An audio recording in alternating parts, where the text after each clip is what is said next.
रहमतुल्लाहि व बरकातुहू। नहमदुहु व नसल्ली अला रसूलिहिल करीम। अम्मा बाद फ़अऊज़ु बिल्लाहि मिनश शैतानिर रजीम। बिस्मिल्लाहिर रहमानिर रहीम। मेरे बहुत ही काबिल एहतराम उस्ताद इकराम और मेरे हमवक्त साथियों, आज मैं तारीख़ पाकिस्तान का मकसद बयान करने के लिए आपके सामने हाजिर हुआ हूँ। इस दुनिया में बसने वाली हर बड़ी कौम का एक कल्चर होता है जो उसको दूसरी कौमों से मुमताज़ करता है। हर वो बाइज़्ज़त कौम अपने कल्चर और अपने रहन सहन से इंसाफ पसंद नहीं करती। इस दुनिया के ऊपर अर्ज़ ज़मीन पर दो बड़ी कौमें आबाद थी। माजी में जो मुत्तहिदा हिंदुस्तान के नाम से जानी जाती थी, और इसको इस बात में कोई शक नहीं कि सदियों साथ रहने के बावजूद भी उनके रहन सहन, उनके रस्म व रिवाज, उनके कल्चर और उनका मज़हब अलग थे। चाहे हुकूमत हिंदुस्तानों के बादशाहों की थी या मुसलमान हुक्मरानों की थी, तो फिर भी ये अंग्रेजों के पांव नीचे गुलामी की जिंदगी बसर कर रहे थे। और फिर जब हिंदुस्तान वालों ने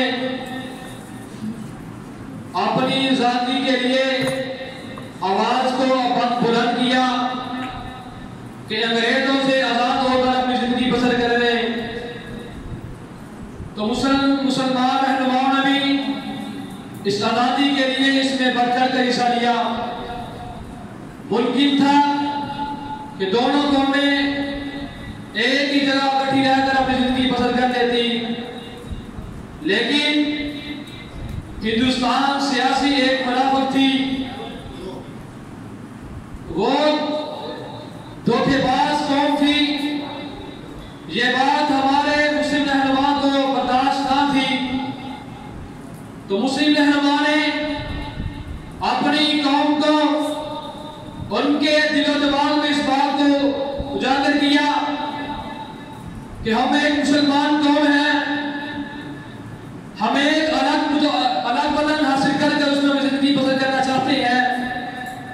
इस बात ने बड़े सगीर के हुक्मरानों को मजबूर कर दिया कि मुसलमानों को एक अलग खिता दिया जाए जिसमें रहकर वो अपनी जिंदगी को बसर कर सके, वो अपने रस्म व रिवाज को और अपने कल्चर को बनाकर जिंदगी गुजार सके।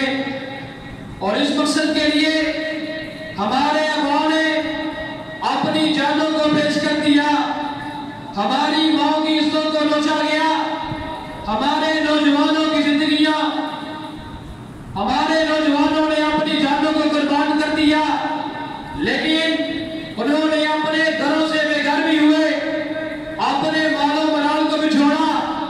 उनका मकसद यही था कि हम मुसलमान एक अलग कौम हासिल, एक अलग वतन हासिल कर उसमें अपनी जिंदगी बसर कर सके। उन्होंने अपनी जानें कुर्बान कर दी। उनकी मेहनतों से आज हम अलग वतन में रहकर अपनी जिंदगी बसर कर रहे हैं। लेकिन आज अगर देखा जाए, इस मुल्क को बने हुए 75 साल गुजर चुके हैं, लेकिन जब भी कोई इक़्तिदार में आता है, उसको इस मुल्क की रहनुमाई, इस मुल्क की निगरानी छोड़ा जाता है, तो उसको अपने इक़्तिदार के बाद अपने पेड़ कपड़ जाते हैं। इस मुल्क की किसी को भी नहीं परवाह, लेकिन इस मुल्क को आज भी उन रहनुमाओं की जरूरत है कि जिन्होंने अपनी जद्दोजहद से इस मुल्क को अलग किया और इस मुल्क को ला इलाहा इल्लल्लाह की बुनियाद हासिल किया। अगर देखा जाए तो जब 14 अगस्त का दिन आता है, तो मुसलमान कहलाने वाले, अपने आप को पाकिस्तानी करवाने वाले इस मुल्क में शराब के अड्डे सरेआम कर देते हैं और बेनहाई को सरेआम कर देते हैं। अपने आप को पाकिस्तान के लाने वाले